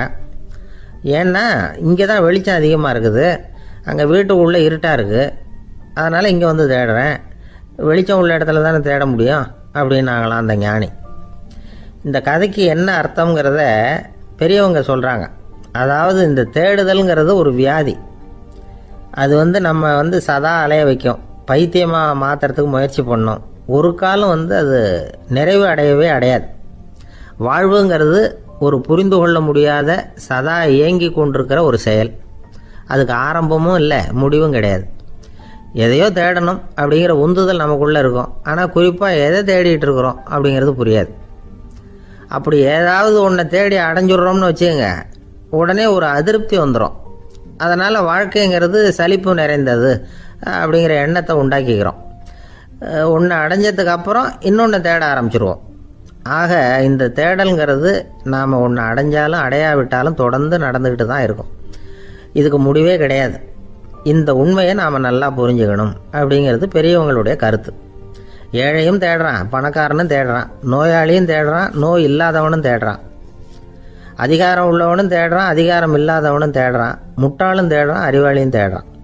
ஆனால் யாரும் இதை தான் தேடி சாதிக்க போகிறோம், இதுதான் முடிவு அப்படின்னு திட்டவட்டமாக சொன்னதில்லை. ஒன்று அடைஞ்சதும் இன்னொன்று தேட ஆரம்பிச்சிடுறாங்க, அவ்வளோதான். அதாவது உங்களின் தேடுபவர் உங்கள் உள்ளே தான் இருக்கிறார், அவரை தேடி கண்டுபிடியுங்கள். இதுதான் ஞானிகள் நமக்கு சொல்லுகிற ஒரு ஆலோசனை. நம்மால் ஒருத்தன் ஜெயிலில் இருந்தான். இன்னொரு கைதி அவனை பார்த்து கேட்டான், ஏன்பா உன்னை பார்க்குறதுக்கு வெளியிலேருந்து யாருமே இங்கே வர்றது இல்லையே, உனக்கு சொந்தக்காரங்களே கிடையாதா அப்படின்னு கேட்டானா. ஏன் இல்லை, எனக்கு சொந்தக்காரங்க நிறைய பேர் உண்டு, அவங்க என்னை பார்க்க வராததுக்கு காரணம் வேற அப்படின்ட்டுருக்கான் இவன். என்ன காரணம்னு கேட்டான் அவன். அதுக்கு இவன் சொன்னானா, அதுக்கு என்ன காரணம்னா அவங்க எல்லாரும் இங்கே உள்ளே இருக்கிறாங்க அப்படின்னான். ஒருத்தன் எப்படி நடந்துக்கிறாங்கிறத வச்சு தான் அந்த ஆள் எப்படிங்கிறத நாம் முடிவு பண்ணுறோம்.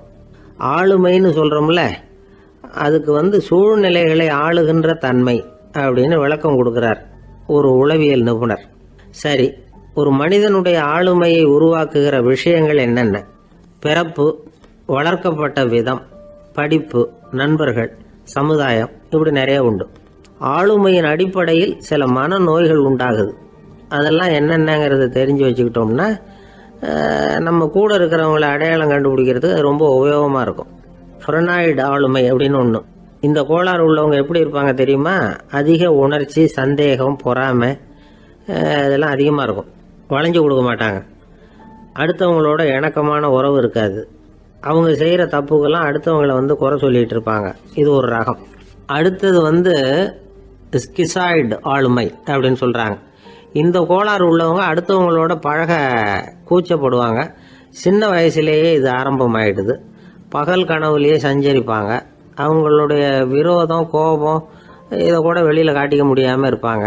இவங்களுக்கு அகமுகம், பிரச்சனைகள்லேருந்து ஒதுங்கி எதுலேயும் ஈடுபாடு இல்லாதவங்களா இருப்பாங்க. இப்படி ஒரு ரகம். அடுத்தது சைக்ளோதமிக் ஆளுமை அப்படின்னு சொல்கிறாங்க. அது என்னென்னா, உணர்ச்சிகளில் ஏற்றத்தாழ்வு அதிகமாக இருக்குமா. சில சமயம் பார்த்தா மகிழ்ச்சியாக இருப்பாங்க, சில சமயம் சோகமாக உட்காந்துருப்பாங்க. அவங்க மனநிலைக்கு தகுந்த மாதிரி சமூக நிகழ்ச்சிகளில் பங்கெடுத்துக்குவாங்க. இன்னொரு வகை என்னென்னா எண்ணப்பீடிகை ஆளுமை அப்படின்னு பேர் வச்சிருக்கிறாங்க. அதுக்கு இவங்களுக்கெல்லாம் கரெக்டாக இருக்கணும், எல்லாம் சட்டத்திட்டம் இதுலேயும் ஒரு ஒழுங்குமுறை, இப்படி எதிர்பார்க்குற மனோபாவம். இவங்க எதிர்பார்ப்புக்கும் அரண்முறைக்கும் மற்றவங்க கட்டுப்படணும்னு நினைப்பாங்க. இந்த நிலைமை நீடிச்சா என்ன ஆகும் தெரியுமா? அலைக்கழிக்கிற எண்ணங்கள் திரும்ப திரும்ப ஒரே செயலை செய்ய தூண்டுற மன தளர்ச்சிக்கு ஆளாயிடுறாங்க. அடுத்தது ஹிஸ்டீரியா ஆளுமை. சின்ன விஷயத்தையெல்லாம் பெருசுபடுத்தி நாடகமாக்குற நடிகர்கள் இவங்க. உணர்ச்சி அதிகம் உள்ளவங்க. இவங்க மன எழுச்சியில் பக்குவமின்மை, குழந்தைத்தனம், முதிர்ச்சியின்மை எல்லாம் இருக்கும். தன்னலம் மிக்க குணம், பிறர் தன்னை மட்டுமே கவனிக்கணும்னு நினச்சி செயல்படுறது, இதெல்லாம் இவங்க அடையாளம். அடுத்த ரகம் எப்படின்னா வளர்ச்சியற்ற ஆளுமைன்னு சொல்கிறாங்க. அடுத்தவங்களோட இணங்கி போக முடியாதவங்க, அறிவு, மன எழுச்சி, சமூக உறவு இதில் எல்லாம் போதுமான வளர்ச்சியையும் நிறைவையும் பெற முடியாதவங்க.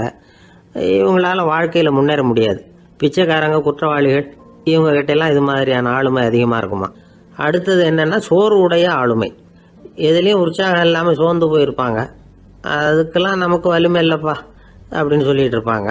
சின்ன விஷயங்களுக்கெல்லாம் அதிர்ச்சி அடையிறது, வாழ்வின் சுவையை அனுபவிக்க முடியாதவங்க. இன்னொரு ரகம், இது கொதித்தெழும் ஆளுமைங்கிறாங்க. எதுக்கு எடுத்தாலும் ஆத்திரம், குரோதம், வன் செயல் இதுலெல்லாம் ஈடுபாடு, இப்படி உள்ளவங்க. நத்தை வகை ஆளுமை அப்படின்னு ஒன்று. அடுத்தவங்க மேலே விரோதம் இருக்கும், அடிக்கணுங்கிற எண்ணம் இருக்கும். ஆனால் அதை அப்படியே வெளியில் காட்டாமல் அதே சமயம் அமைதியான முறையில் வெறுப்பை வெளிக்காட்டுற ரகம். இவங்கெல்லாம் பேசாமல் கம்முன்னு இருந்துக்கிட்டே நினைச்சதை நிறைவேற்றிக்கிடுவாங்க. முன்ஜாக்கிரதை ஆளுமை அப்படின்னு ஒரு ரகமா. பாதுகாப்பின்மை, சந்தேகம், முழுமையின்மை, அறவேக்காட்டுத்தனம் இந்த மனப்போக்கு அதிகமாக இருக்கிறதுனால அகம்பாவம், புடிவாதம், எச்சரிக்கை எல்லாம் அளவுக்கு மீறி இருக்கும். இதுவரைக்கும் நாம் பேசிக்கிட்டு இருந்த ஆளுமை பண்புகள் அளவுக்கு அதிகமாக போயிட்டுதுன்னா ஆளுமை கோளாறுகள் ஏற்படும். அதன் அடிப்படையில் மனவியாதிகள் வருமா. அதனால் இணக்கமான, எல்லாரும் விரும்புகிற இயல்பான ஆளுமையை பெறுவதற்கு நாம் முயற்சி செய்யணும் அப்படிங்கிறது மனோதத்துவ நிபுணர்களுடைய ஆலோசனை. ஒருத்தர் ஒரு மனோதத்துவ டாக்டரை தேடிட்டு வந்தாராம். டாக்டர், எனக்கு மனசில் ஏதோ வியாதி, ஆளுமை கோளாறு, அதாவது எனக்கு சீக்கிரமாக செத்து போனால் தேவையில்லைன்னு தோணுது அப்படின்னாராம். உடனே அந்த டாக்டர், சரி அப்படின்னா இங்கே இருங்க, நான் வைத்தியம் பார்க்குறேன் அப்படின்னாராம். ஆந்திர நாட்டில் ஒரு அரசர் இருந்தார். அந்த அரசர்கிட்ட ஒரு அமைச்சர் இருந்தார். அந்த அமைச்சர் பேர் ராயண பாஸ்கர். அவர் ஒரு பெரிய அறிவாளி. அது மட்டும் இல்லை, மிகச்சிறந்த கொடையாளி. யார் எது கேட்டாலும் இல்லைன்னு சொல்ல மாட்டாராம். அதன் காரணமாகவே அவர்கிட்ட இருந்த செல்வம் நாளுக்கு நாள் குறைஞ்சிக்கிட்டே வந்துட்டு தான். கடைசியில் குடும்பத்துக்குன்னு எதுவும் வைக்காமலே அவர் போய் சேர்ந்துட்டார். மகனும் இறந்துட்டார். அந்த குடும்பத்தில் மிஞ்சி இருந்தது அவருடைய மருமகள், ஒரு பேரன், அவ்வளவுதான். இருந்த ஒரே சொத்து பழுதடைஞ்ச ஒரு வீடு. அந்த அம்மா மற்ற வீடுகளில் வேலை செஞ்சு தன்னுடைய பிள்ளைய படிக்க வச்சுக்கிட்டு வராங்க.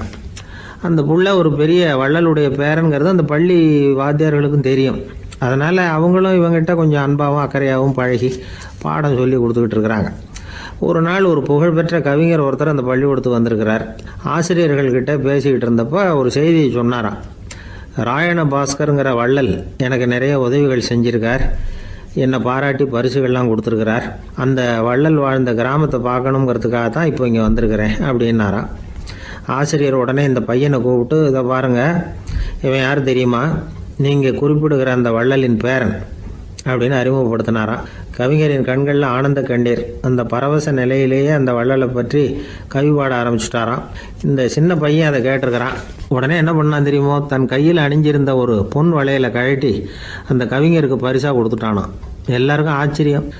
தாத்தா இருக்கும் நிலையில் கொடுத்தார், பேரன் இல்லாத நிலையிலையும் கொடுக்குறான். பையனை எல்லாரும் பாராட்டினாங்களாம். இருந்தாலும் அவனுக்குள்ள ஒரு பயம் எதுவும் ஆரம்பமாச்சு. பள்ளிக்கூடம் விட்டு வீட்டுக்கு வரும்பொழுது அந்த பயம் இன்னும் அதிகமாயிட்டுது. அம்மா என்ன சொல்லுவாங்களோ தெரியலையே, ஏதோ திடீர்னு தோணிச்சு வளையல கட்டி கொடுக்கணும்னு கொடுத்துட்டோம். குடும்பம் இருக்கிற நிலையில் இப்படி நான் செஞ்சது தப்பா, வீட்டு செலவுக்கே அம்மா எவ்வளவு கஷ்டப்படுறாங்க, வீட்டுக்கு போனதும் என்ன நடக்குமோ தெரியலையே அப்படின்னு நினச்சி பயந்துக்கிட்டே அவன் வீட்டுக்குள்ளே அடி எடுத்து வைக்கிறான். அம்மா கூப்பிட்டு சாப்பாடு போட்டாங்க. அவங்க கண்ணில் படக்கூடாதுங்கிறதுக்காக ஒரு கையை பின்னாடி மறைச்சிக்கிட்டே இருந்தான். அம்மா இதை கவனிச்சிட்டாங்க. ஏய், உன் கையை ஏன் அப்படி வச்சிருக்கிற, உன் கைக்கு என்னாச்சு, ஏதாவது அடிபட்டு போச்சா அப்படின்னு கேட்டுக்கிட்டே கையை எடுத்து பார்க்குறாங்க. வளையல காணலை. வளையல் எங்கே அப்படின்னு கேட்குறாங்க. இவன் தயங்கிக்கிட்டே நடந்ததை சொல்கிறான். அது கேட்டதும் அந்த அம்மாவோட முகம் கோபத்தால் சவுந்து போச்சான். முட்டாளே, என்ன காரியம் பண்ண அப்படின்னு கன்னத்தில் அரைஞ்சிட்டாங்களாம். அம்மா, என்னை அடிக்காத, ஏதோ தெரியாமல் தப்பு பண்ணிட்டேன் அப்படின்ட்டுருக்கான். மகனே, வளையலை கொடுத்ததுக்காக நான் உன்னை அடிக்கலை அப்படிங்க, பின்ன எதுக்கு அடித்தேன்னு கேட்டிருக்கான். உன் பாட்டனார் ஒரு பெரிய வள்ளல், அவர் எதையும் பாதி வேலையை செய்யறதில்ல, அவருடைய பேரை நீ அரைகுறை வேலை செஞ்சுட்டு வந்திருக்கிற அப்படின்னாங்களாம். என்னம்மா சொல்கிறேன்ருக்கான். நீ ஒரே ஒரு வளையலை மட்டும்தானே கழட்டி கொடுத்துருக்குற, கொடுக்கறதா இருந்தால் ரெண்டையும் சேர்த்துல கொடுத்துருக்கணும், அதுதானே உங்கள் தாத்தாவுக்கு பெருமை அப்படின்னாங்களாம். அம்மா, தெரியாமல் இப்படி செஞ்சுட்டேன், உங்கள்கிட்டையும் அரை வாங்கிட்டேன் அப்படி இப்படின்னு அவன் சொல்லியிருக்கிறான். இப்போ அம்மா கொஞ்சம் இருங்க, அந்த கவிஞர் இன்னைக்கு நம்ம ஊரில் தான் தங்கியிருப்பார், நாளைக்கு காலையில் தான் அவர் எங்கே இருக்காருன்னு விசாரித்து இன்னொரு வளையலையும் கொடுத்துட்றேன் அப்படின்ட்டுருக்கான். மகனே, நல்ல செயல்களையெல்லாம் நாளைக்குன்னு ஒத்தி போடாத, நாளைக்கு என்ன நடக்குங்கிறது யாருக்கு தெரியும், இப்போவே போ, எங்கே இருக்காருன்னு பாரு அப்படின்ட்டுருக்காங்க. மகன் புறப்பட்டான். பள்ளி ஆசிரியர்கிட்ட போய் கேட்டானான் அந்த கவிஞர் எங்கே இருக்காருன்னு. அவர் சொன்னாராம். உடனே போய் அவர் இருக்கிற இடத்துல கதவை தட்டியிருக்கான். ராத்திரி நேரத்தில் இவனை கண்டதும் அவருக்கு ரொம்ப ஆச்சரியம். இவன் இன்னொரு கை வளையலையும் எடுத்து நீட்டியிருக்கான். அவர் திகைச்சு போய் நிற்கிறார். அவரால் என்ன பண்ணுறதுன்னே தெரியல, ஆனந்த கண்ணீர். இது பெரியவர்கள் கூற கேட்ட ஒரு வரலாறு. இன்னைக்கு இப்படிப்பட்டவங்களை பார்க்க முடியுமா? வறுமை வள்ளல் தன்மையை ஒன்று செய்து விடாதுங்கிறதுக்கு இது ஒரு உதாரணம். ஒருத்தன் இன்னொருத்தனை பார்த்து கேட்டானா, எங்கள் தாத்தா உங்கள் தாத்தாவுக்கு 100 ரூபா கடன் கொடுத்துருக்கிறார், அதை எப்போ திருப்பி கொடுக்க போகிறேன்னு. கவலைப்படாத, எங்கள் பேரன் அதை உங்கள் பேரன்ட்ட திருப்பி கொடுத்துருவான் அப்படின்னு நானான் அவன். பக்தின்னு சொல்கிறோம் இல்லையா, அது 3 வகைப்படும் அப்படிங்கிறார் ஒரு பெரியவர். அது என்ன 3 வகைன்னா, தெய்வ பக்தி, அடியார்கள் பக்தி, குரு பக்தி. அடியார் பக்தியை விட தெய்வ பக்தியை விட குரு பக்தி தான் ரொம்பவும் சிறந்ததுங்கிறார் அவர். தெய்வத்துக்கிட்ட செஞ்ச பாவம் குருநாதர்கிட்ட தீர்ந்துருமா, குருநாதர்கிட்ட செஞ்ச பாவம் தெய்வத்துக்கிட்ட போனாலும் தீராதான். இப்படி பெரியவங்களாம் சொல்லி வச்சிருக்கிறாங்க. ஒரு காடு, அங்கே அயோத தௌமியர் அப்படின்னு ஒரு தபோதனர், அவர் பல மாணவர்களை ஒன்றா சேர்த்து ஒரு குருகுலம் நடத்திக்கிட்டு இருக்கிறார். பல தரப்பட்டவங்க பல திறப்பட்டவங்க மாணவர்கள் அதில் சேர்ந்து படிச்சுக்கிட்டு இருக்கிறாங்க. பாஞ்சால ராஜகுமாரன் ஒருத்தனும் அந்த குருகுலத்தில் சேர்ந்து படிச்சுக்கிட்டு இருக்கிறான். அவன் பேர் ஆருணி. பெரிய இடத்து புள்ள, இருந்தாலும் படுப்பில் ரொம்ப கெட்டிக்காரனாக இருந்தான். அவன் தான் அங்கே முதல் மாணவன். ஒரு நாள் குருநாதர் அந்த அரசகுமாரனை கூப்பிட்டார். நம்ம குருகுலத்துக்கு சொந்தமான வயலில் தண்ணீர் பெருகி வெள்ளம் பயிரை அழிக்குதான், அதனால் நீ போய் மடையை அடைச்சிட்டு வந்துடும் அப்படின்னார். அந்த அரசகுமாரன் உடனே புறப்பட்டான். குருநாதர் சொல்லிட்டார்ல, உடனே புறப்பட்டான். நான் பெரிய இடத்து பிள்ளையாச்சே, ராஜகுமாரனாச்சே, ரொம்ப செல்வாக்கூட வளர்ந்தவனாச்சே, நான் போய் வயலில் இறங்கி வேலை செய்கிறதா அப்படின்னுலாம் அவன் நினைக்கல. குருநாதர் கட்டளையை நிறைவேற்ற வேண்டியது நம்ம கடமை அப்படின்னு நினச்சான். உடனே ஒரு மண்வெட்டியை தூக்கி தோளில் வச்சுக்கிட்டு புறப்பட்டு போயிட்டான். வயலுக்கு போனான். பார்த்தான், தண்ணி கரையை உடச்சிக்கிட்டு வயலுக்குள்ளே ஏகமாக பாஞ்சிக்கிட்டு இருக்குது. இவன் மண்வெட்டியால் களிமண்ணை புல்லோடு சேர்த்து புல் பத்த மாதிரி வெட்டி வெட்டி போட்டான். இருந்தாலும் மடையை அடைக்க முடியல. தண்ணி அதை மீறி வந்துக்கிட்டே இருக்குது. தண்ணி வேகமாக வயலுக்குள்ளே போய்கிட்டே இருக்குது. போடுற பத்தையெல்லாம் கரைஞ்சி கரைஞ்சி போயிட்டுருக்கு. இருந்தாலும் இவன் தன்னுடைய முயற்சியை கைவிடலை. வெட்டி வெட்டி போட்டுக்கிட்டே இருக்கிறான். காலையில் அங்கே போனவன் சாயந்தரம் வரைக்கும் இப்படி செஞ்சுக்கிட்டு இருக்கிறான். உடம்பும் மனசும் ரொம்பவும் சோர்ந்து போச்சு. இருந்தாலும் குருநாதர் இட்ட கட்டளையை நிறைவேற்றாமல் இருக்கிறோமேங்கிற ஒரு குறை அவனுக்கு இருக்குது. குரு கட்டளையை நிறைவேற்றாத நான் இன்னமும் இருக்கணுமா அப்படின்னு யோசனை பண்ண ஆரம்பிச்சிட்டான். என்ன செய்யலாம்னு பார்த்தான். நம்ம குருநாதர் இட்ட பணிக்காக இந்த உடம்பையே தியாகம் பண்ணலாம் அப்படின்னு முடிவு பண்ணான். தண்ணி பாயுதில் அதுக்கு குறுக்க விழுந்து அப்படியே மடையை அடைச்சிக்கிட்டு அப்படியே படுத்துட்டான். இது மற்றவங்களுக்கு தெரியாது. அன்னைக்கு ராத்திரி ஒரு விளக்கு முன்னாடி உட்காந்து குருநாதர் பிள்ளைங்களுக்கு பாடம் சொல்லி கொடுத்துக்கிட்டு இருக்கிறார். முதல் வரிசையில் இருக்கக்கூடிய ராஜகுமாரனை காணலை. நம்ம ஆருணி எங்கே போனா அப்படின்னு சொல்லி மற்ற மாணவர்களை விசாரித்தார். இப்போ அவங்க சொன்னாங்க, சுவாமி அவன் காலையில் வயலுக்கு மடையை அடைக்கிறதுக்காக போனான், நீங்கள் தான் போக சொன்னீங்க, இன்னும் திரும்பி வரல அப்படின்னு அவர் பையன். குருநாதர் உடனே ஒரு தீவெட்டி எடுத்துக்கிட்டு மாணவர்களை அழைச்சிக்கிட்டு வயலுக்கு போனார். அங்கே போய் பார்த்தா ஆளை காணும். ஆருணி ஆருணின்னு சொல்லி சத்தம் போட்டு கூப்பிட்டு பார்க்குறார். நான் இங்கே இருக்கேன் குருநாதா அப்படின்னு காலுக்கு அடியிலேருந்து ஒரு சத்தம் வருது. குனிஞ்சு பார்த்தா அவன் மடையில் படுத்துருக்கிறான். என்னப்பா இதுன்னார். காலையிலேருந்து இந்த மடையை அடைச்சி பார்த்தேன் சுவாமி, முடியல, அதனால் இப்படி குறுக்க படுத்துட்டேன். என்னை தாண்டறதுக்கு பயந்து போய் தண்ணியே தேங்கி நின்றுட்டுது அப்படின்னா. அவனுடைய குரு பக்தியையும் அவனை தாண்டறதுக்கு அஞ்சு நிற்கிற தண்ணி தேக்கத்தையும் பார்த்துட்டு எல்லாரும் ரொம்ப ஆச்சரியப்பட்டு போயிட்டாங்களாம். ஆருணி எழுந்திரிச்சு வா அப்படின்னு கூப்பிட்டாரான் குருநாதர். அவன் தண்ணீரை பொழந்துக்கிட்டு எழுந்திரிச்சு வந்தானான். அதனால் அவனுக்கு உத்தாலகன் அப்படின்னு ஒரு பேர். உத்தாலகன்னா தண்ணீரை பிளந்தவன் அர்த்தம். அந்த உத்தாலகன் மாதிரி இந்த காலத்து மாணவர்களுக்கும் குரு பக்தி வேணும் அப்படின்னு சொன்னோம் ஒரு பள்ளிக்கூடத்தில். உடனே நிறைய மாணவர்கள் எழுந்திரிச்சு நின்னாங்க. சார், நீங்கள் எங்களை இன்னமும் சரியாக புரிஞ்சுக்கலன்னு நினைக்கிறோம். அன்னைக்காவது ஒருத்தன் அப்படி இருந்தான், இன்னைக்கு ஏகப்பட்ட உத்தாலகர்கள் இருக்கிறோம். எங்கள் வாத்தியார் கட்டளை இட்டா இப்போவே அது மாதிரி வயலுக்கு போய் மடையில் குறுக்கப்படுத்துக்கிறதுக்கு இந்த வகுப்பில் உள்ள அத்தனை பேரும் தயாராக இருக்கிறோம் அப்படின்னாங்க. அப்படியா அப்படின்னு சொல்லி கேட்டோம் ரொம்ப சந்தோஷமாக. ஒருத்தன் ரொம்ப அடக்கமாக எழுந்திரிச்சான். அப்புறம் சொன்னான், ஆமாம் சார், வகுப்பில் இவர் நடத்துகிற பாடத்தை கேட்டுக்கிட்டு இருக்கிறத விட பேசாமல் போய் மடையில் படுத்துடுறது ஒன்றும் கஷ்டமான காரியமாக இருக்காது. அதனால தான் எல்லாரும் அங்கே போகிறேன்னு சொல்கிறோம் அப்படிங்கிறான். 11ஆம் நூற்றாண்டில் ஒரு புகழ்பெற்ற இறைநேச செல்வர் வாழ்ந்து வந்தார். அவர் பேர் அப்துல்லா ஹிஸ் சௌமை. இப்போ சோவியத் ரஷ்யாவில் உள்ள ஜீலான்கிற நகரத்தோட புறநகர் பகுதியில் நீப்புன்னு ஒரு ஊர், அங்கே தான் அவர் இருந்தார்.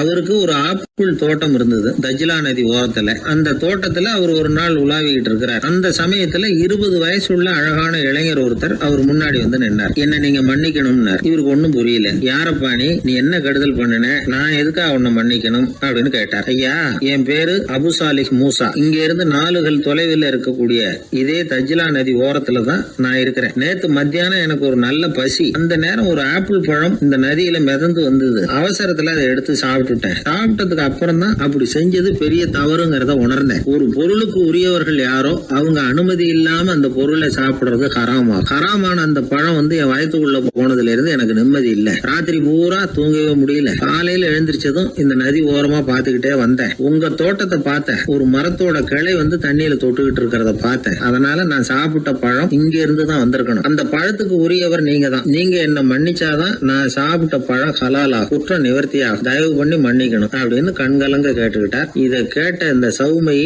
ஆச்சரியத்தோட அந்த இளைஞரை கூர்ந்து கவனிச்சார். இந்த அளவுக்கு நேர்மையான ஒரு நல்ல மனுஷனை விட்டுறக்கூடாது அப்படின்னு மனசுக்குள்ள முடிவு பண்ணிட்டார். நிமிர்ந்து அந்த இளைஞரை பார்த்தார். இதுக்கு நீ தண்டனையை ஏத்துக்கத்தான் வேணும்னார். எதுவா இருந்தாலும் ஏத்துக்கிறதுக்கு தயார்னார் அவர். இதுக்கு தண்டனையா 12 வருஷ காலம் நீ இங்க பணிவிடைகள் செய்யணும்னார். பணிவிடை செய்யறது என்னுடைய பாக்கியமா நினைக்கிறேன் அப்படின்னு சொல்லிவிட்டு மகிழ்ச்சியோட அந்த தண்டனையை ஏத்துக்கிட்டார். 12 வருஷம் முடிஞ்சது. அந்த 12 வருஷ காலத்துல அந்த இளைஞரோட வயசும் தகுதியும் வளர்ந்தது. கடைசியில் அந்த பெரியவர் அந்த இளைஞரை கூப்பிட்டார். இதை பாருப்பா, இன்னையோட உன் பணிவிடை காலம் 12 வருஷம் முடிஞ்சது. ஆனா தண்டனை இதோட முடிஞ்சுட்டதா நினைக்காத. அது இன்னமும் முடியல. கடைசியா இன்னும் ஒரு தண்டனை பாக்கி இருக்கு. அதை நீ ஏத்துக்கணும்னார். எதுவா இருந்தாலும் ஏத்துக்கிறதுக்கு சித்தமா இருக்கிறேன். எனக்கு ஒரு மகள் இருக்கிறா. அவளுக்கு 2 கண்ணும் தெரியாது, 2 காதும் கேட்காது, 2 காலும் செயல்படாது. அவளை நீ கல்யாணம் பண்ணிக்கணும் அப்படின்னார் பெரியவர். இதை கொஞ்சமும் ஒரு எதிர்பார்க்கல.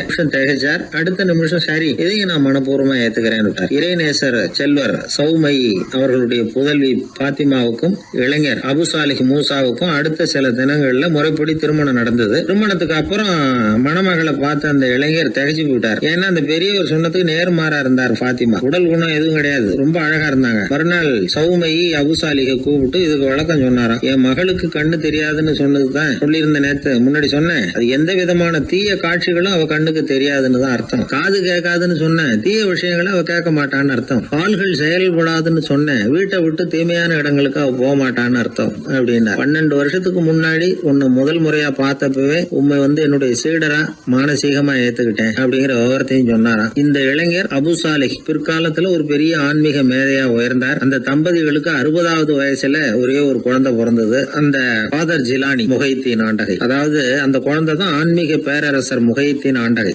அப்படி அந்த கதையை சொல்லுவாங்க பழைய இதை. அப்படிப்பட்ட பெரியவர்களுடைய வாழ்க்கை தான் நமக்கு வழிகாட்டணும். எனக்கு ஒரு சிநேகிதன். அவன் சொன்னான், டேய், என்னுடைய மாமனார் கூட தன்னுடைய பொண்ணை எனக்கு திருமணம் பண்ணி கொடுக்கறதுக்கு முன்னாடி ஒரு செய்தியை சொன்னார். பொய்ன்னு அப்புறமா தான் தெரிஞ்சது அப்படின்னா. என்ன சொன்னார்னு கேட்டோம். என் பொண்ணு மாசத்துக்கு ஒரு தடவை ஏதாவது கோபம் வந்தா கையில கிடைக்கிறத எடுத்து உங்க மேல எரிவா, நீங்க தான் அனுசரிச்சு நடந்துக்கணும்னு சொன்னார் அப்படின்னா. அப்படி அவர் சொன்னது பொய்யா அப்படின்னு கேட்டேன். ஆமா, அவர் மாசம் ஒரு தடவைன்னு அவர் சொன்னது பொய், தினம் ஒரு தடவை அப்படி செய்யறா, இதுதான் உண்மை அப்படின்னா.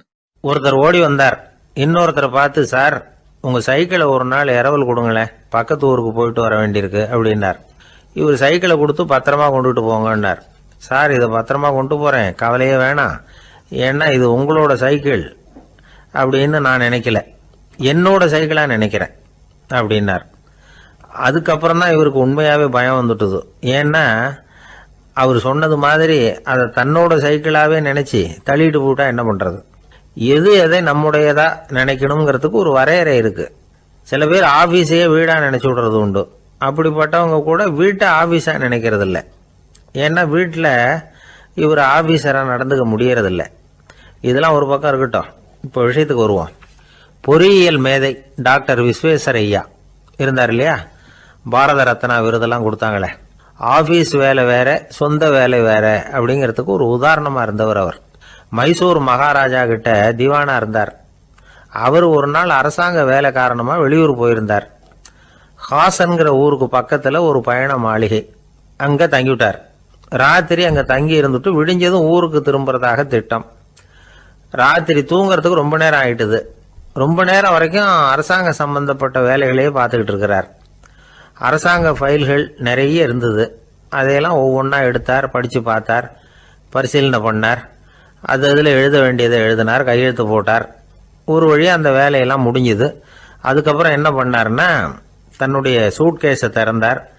அதிலிருந்து 2 மெழுகுவத்தியை எடுத்து கொளுத்தி வச்சார். அந்த பயண மாளிகையில் அது வரைக்கும் எரிஞ்சுக்கிட்டு இருந்த மின்சார விளக்குகளை அணைச்சுட்டார்.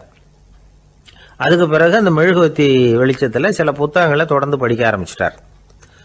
அந்த பயண மாளிகையில் பணியாளராக இருந்தவர் இதை பார்த்துட்டு ஓடி வந்தார். மறுபடியும் மின் விளக்கு போடுறதுக்காக போனார். விஸ்வேஸ்வரய்யா அதை பார்த்துட்டு போட வேணாம்ட்டாராம். இது வரைக்கும் நான் அரசாங்க அலுவல்களை கவனிச்சுக்கிட்டு இருந்தேன், அதனால மின் விளக்குகள் அப்போ எரிஞ்சதுல தப்பு இல்லை.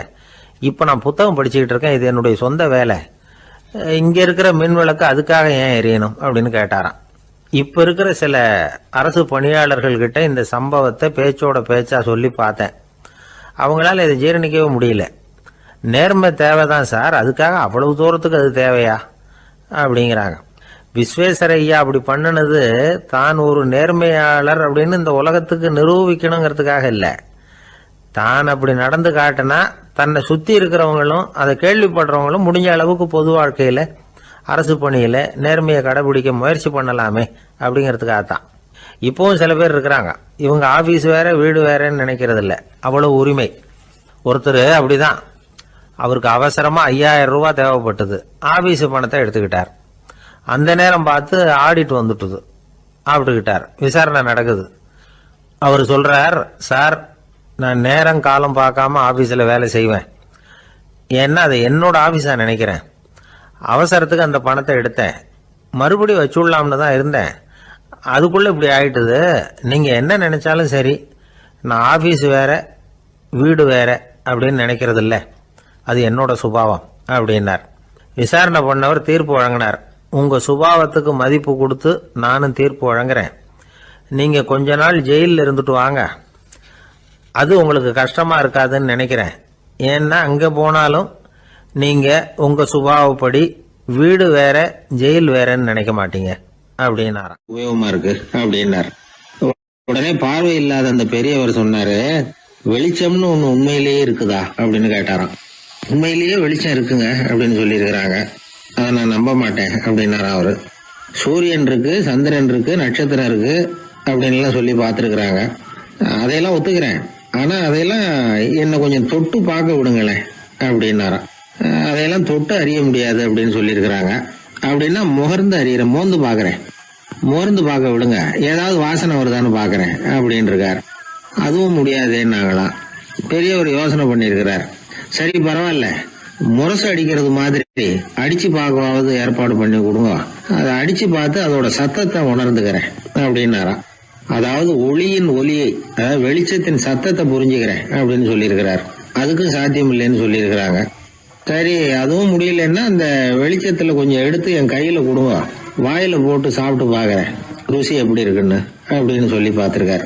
எந்த வகையிலயும் அவரை அதை ஒத்துக்க வைக்க முடியல. சுத்தி இருந்தவங்க எல்லாம் குழம்பி போயிட்டாங்க. என்னங்க, நாங்க சொல்றத நீங்க நம்பலையா அப்படின்னு கேட்டிருக்காங்க. என்னுடைய 4 புலன்களுக்கும் புலப்படாத ஒன்ன நான் மாயை அப்படிங்கிறேன். நீங்க என்ன அவமானப்படுத்துறதுக்காக இப்படி சொல்றீங்கன்னு நினைக்கிறேன்.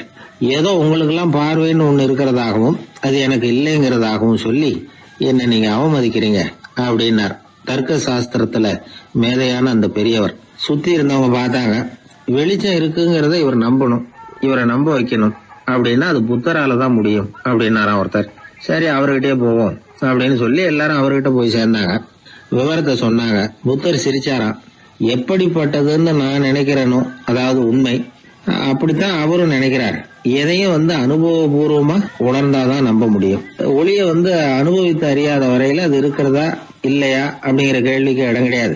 அதனால அவரு அதை நம்பாததும் சரிதான் அப்படின்னு சொன்னாராம் புத்தர். அதுக்கப்புறம் சொல்லியிருக்கார், உங்களை குணப்படுத்தி விடலாம், உங்களுக்கு தேவை ஞானி கிடையாது, உங்களுக்கு தேவை மருத்துவர் அப்படின்னாரா. ஒரு டாக்டர் கிட்ட அழைச்சிட்டு போயிருக்கிறாங்க. பார்வை கிடைச்சிட்டுது. வெளிச்சத்தை கண்டதும் அவர் மகிழ்ச்சி அடைஞ்சார். புத்தரை வணங்கினார். நான் வாதம் பண்ணேன், நீங்க எதிர்வாதம் பண்ணல, என்னுடைய பிரச்சனை மருத்துவரால் தான் தீரும் அப்படின்னு சொல்லி எனக்கு பார்வை கிடைக்க செஞ்சீங்க அப்படின்னாராம். மனித குலத்துல ரொம்ப அதிகமானவர்கள் நிலைமை இப்படித்தான். கண்ணை மூடிக்கிட்டு அதை சரின்னு ஒருத்தர் வலியுறுத்தி சொல்லிட்டு இருந்தா அவருக்கு உதவுறது அப்படிங்கிறது முடியாத காரியம். இந்த காலத்துல சில பேர் கண்களை திறந்துகிட்டே சில காரியங்கள் பண்ணுவாங்க. அது தப்புன்னு அவங்களுக்கு பின்னாடி தான் புரியும். ஒருத்தர் தன்னுடைய வலது காலில் கட்டு போட்டுக்கிட்டு அப்படி வந்தார். என்ன ஆச்சுன்னு விசாரிச்சாங்க.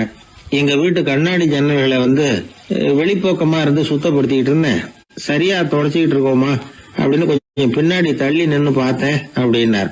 அதுக்கும் உங்க கால் உடைஞ்சதுக்கும் என்ன சம்பந்தம்னு கேட்டாங்க. நான் குடியிருந்தது 4வது மாடியாச்சே அப்படின்னாராம். அன்பா இருக்கணும்னு அநேக பெரியவங்க சொல்லி இருக்கிறாங்க. நாமளும் அதை கேட்டுட்டு அன்பு காட்டுறதுக்கு தயாரா தான் இருக்கிறோம். அதை வாங்கறதுக்கு தான் ஆளை காணும். இருந்தாலும் அன்புல எத்தனையோ வகை உண்டு. அதை சரியா புரிஞ்சுக்கிட்டு அதுக்கப்புறம் அன்பு காட்ட ஆரம்பிக்கணும். வகையை புரிஞ்சுக்காம அன்பு காட்டினா வம்புல மாட்டிக்க வேண்டியதுதான். அன்புன்னா சாதாரணமா நினைச்சு விடாதீங்க. அதுல எவ்வளவு விதம் தெரியுமா? இரக்கம், கருணை, காருண்யம், பந்துத்துவம், பட்சம், பாசம், நேசம், விசுவாசம், அபிமானம், காதல், பக்தி, இப்படி பல விதமா அதை பத்தி சொல்லி வச்சிருக்கிறாங்க பெரியவங்க. இந்த வார்த்தைகள்லாம் நாம கேள்விப்பட்டதுதான். இருந்தாலும் அதுகளுக்குள்ள என்ன வித்தியாசம்னு கேட்டா சரியா சொல்ல தெரியாது. அதனால இந்த வார்த்தைகளுக்கெல்லாம் பெரியவங்க என்ன விளக்கம் சொல்றாங்கன்னு இப்ப பார்க்கலாம். எளியவர்கள் மேல செலுத்துற அன்பு இருக்கு பாருங்க, அதுக்கு இரக்கம்னு பேரு. அறிவு பலம், சரீர பலம், இது ரெண்டும் இல்லாதவங்க மேல, அதாவது வலிமையற்றவர்கள் மேல செலுத்துற அன்பு இருக்கு பாருங்க, அதுதான் கருணை. எறும்புல இருந்து யானை வரைக்கும் சகல ஜீவராசிகள் மேலேயும் காட்டுற அன்புக்கு காருண்யம்னு பேரு, ஜீவகாருண்யம். சிவி சக்கரவர்த்தி காட்டின அன்பு இந்த ரகம். உறவினர்கள், சொந்தக்காரங்க, அவங்க வசதியா இருந்தாலும் வறுமையில இருந்தாலும் வித்தியாசம் இல்லாம காட்டுற அன்பு இருக்கு பாருங்க, அதுக்கு பேரு பந்துத்துவம். ஒரு எஜமானன் வேலையாள்கிட்ட காட்டுற அன்பு இருக்கு பாருங்க, அதுக்கு பேரு தான் பட்சம். அவனும் தன்னை மாதிரி மனுஷன்தாங்கிற நினைப்பு வேணும். ஒரு தாய் தன்னுடைய குழந்தை மேல, ஒரு குழந்தை தன்னுடைய தாய் மேல செலுத்துற அன்புக்கு பாசம்னு பேரு. ஈருடல் ஓர் உயிர்னு நினைக்கிறது இது. ராமரும் கௌசலையும் இதுக்கு உதாரணம். தம்மை ஒத்த நண்பர்கள் கிட்ட செலுத்துற அன்புக்கு நேசம்னு பேரு. வயசு, செல்வம், அந்தஸ்து, இந்த வித்தியாசமெல்லாம் பார்க்காம அவங்க சுக துக்கத்துல சமபங்கு எடுத்துக்கிறது இது. கிருஷ்ணன் குசேலர்கிட்ட காட்டினது இந்த ரகம். வேலை செய்யறவன் முதலாளி கிட்ட காட்டுற அன்புக்கு விசுவாசம்னு பேரு. தேசத்து மேலையும் தாய்மொழி பேர்லையும் செலுத்துற அன்புக்கு அபிமானம்னு பேரு. தேசாபிமானம்னு சொல்றமே இதுதான். ஒரு கணவன் மனைவி பேர்ல காட்டுற அன்புக்கு காதல்னு பேரு. கடவுள் பேர்ல செலுத்துற அன்புக்கு பக்தின்னு பேரு. இப்படி அன்புல பல ரகம் இருக்கிறப்போ அதுல உள்ள வித்தியாசம் தெரியாம இடம் மாத்தி அன்பு காட்டினா இடைஞ்சல் தான். சரி, இந்த அன்பை பத்தி விஞ்ஞானம் என்ன சொல்லுது தெரியுமா? இதயத்தை பாதுகாக்கிறதுக்கு முக்கியமா தேவைப்படுற ஒண்ணு இந்த அன்புதான்னு சொல்லுது. நெதர்லாந்து விஞ்ஞானிகள் இதை ஆராய்ச்சி பண்ணியே கண்டுபிடிச்சிருக்கிறாங்க. கொஞ்சம் முயல் குட்டிகளை 2 பிரிவா பிரிச்சாங்க.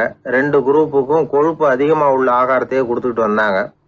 ஆனால் ஒரு குரூப்புக்கு வெறுமன ஆகாரத்தை கொடுத்ததோட சரி, இன்னொரு குரூப் முயல்களுக்கு ஆகாரம் கொடுத்ததோட நிறுத்திக்கல.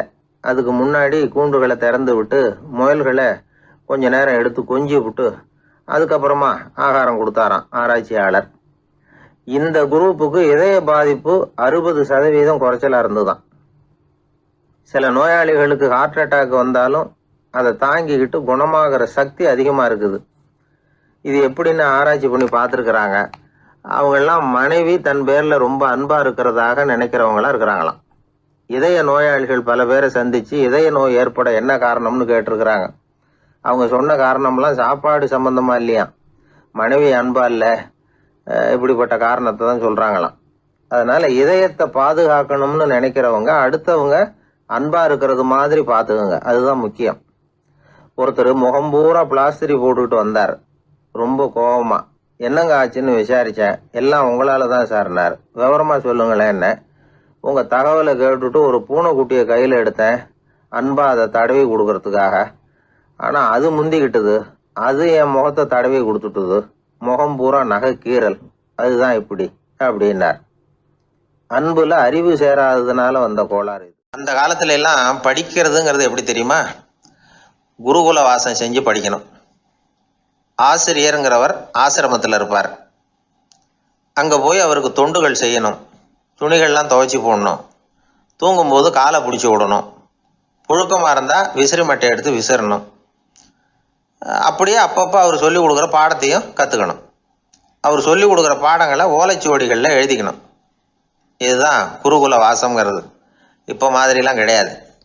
ஆக குருகுல வாசம்ங்கிறது மனசையும் பண்படுத்தும், அறிவையும் பண்படுத்தும். அப்படி ஒரு பயிற்சி அது. அந்த காலத்தில் பஞ்சபாண்டவர்கள் ஒரு குருகுலத்தில் படிக்க போனாங்களாம். ஏற்கனவே அங்கே ஒரு 15 பேர் இருந்திருக்கிறாங்க. இவங்களையும் சேர்த்து மொத்தம் 20 பேர். எல்லாரும் ரொம்ப ஆர்வத்தோடு அங்கே தங்கி படிச்சுக்கிட்டு இருக்கிறாங்க. 2 வருஷம் ஓடி போச்சு. எல்லாரும் ஊருக்கு திரும்ப வேண்டிய நேரம். ஆசிரியர் ஒவ்வொருத்தராக கூப்பிட்டார். இது வரைக்கும் என்ன கற்றுக்கிட்ட அப்படின்னு கேட்டார். அவங்க தாங்கள் எழுதி வச்சிருந்ததை சொன்னாங்க, கற்றுக்கிட்டதை சொன்னாங்க. அங்கே படிக்க வந்தவங்க எல்லாருமே புத்திசாலிகள். அது மட்டும் இல்லை, பல பேர் அரச குடும்பத்தை சேர்ந்தவங்க, இளவரசர்களாக வேற இருக்கிறவங்க. அதனால் அவங்கக்கிட்ட அபாரமான கல்வி அறிவை எதிர்பார்த்தார். ஒருத்தன் வந்தான், தான் எழுதி வச்சிருந்த சரித்திர பாடம் பூராவையும் படித்து காட்டினான். இன்னொருத்தன் வந்தான், தான் எழுதி வச்சிருந்த பூகோள பாடம் பூராவையும் படித்து காட்டினான். இப்படி ஒவ்வொருத்தராக அவங்க படித்தது என்னங்கிறத படித்து காட்டிவிட்டு போனாங்க. கடைசியாக தர்மர் வந்தார். பேசாமல் நிற்கிறார். தன் கையில் இருந்த ஓலைச்சுவடி கேட்டால் அவர் பிரிக்கவே இல்லை. ஆசிரியர் இவர்கிட்ட தான் அதிகமாக எதிர்பார்த்தார். ஆனால் இவரும் பேசாமல் நின்றுட்டு இருக்கிறார். நீ என்ன கற்றுக்கிட்ட சொல்லு, ஓலைச்சுவடியை பிரித்து படினார் அந்த முனிவர்.